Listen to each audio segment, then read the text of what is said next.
As part of We the People, celebrating 250 years, here's this day in history.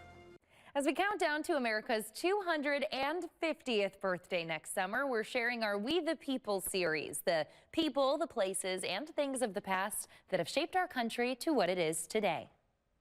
Hello again. On this day, November 29th, 1972, the video game Pong was released.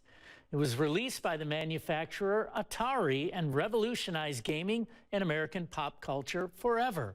Pong was not the first video game ever. It was the first one, though, to be a smashing success. In June of that year, Nolan Bushnell and Ted Dabney co-founded Atari together.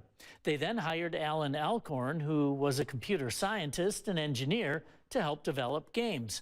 Bushnell had seen a prototype of a ping pong game at a trade show and asked Alcorn to make a better version as a warm-up exercise at the company. He delivered within weeks, making a more challenging version complete with a scoreboard. Pong had been born and soon became a huge hit as a console.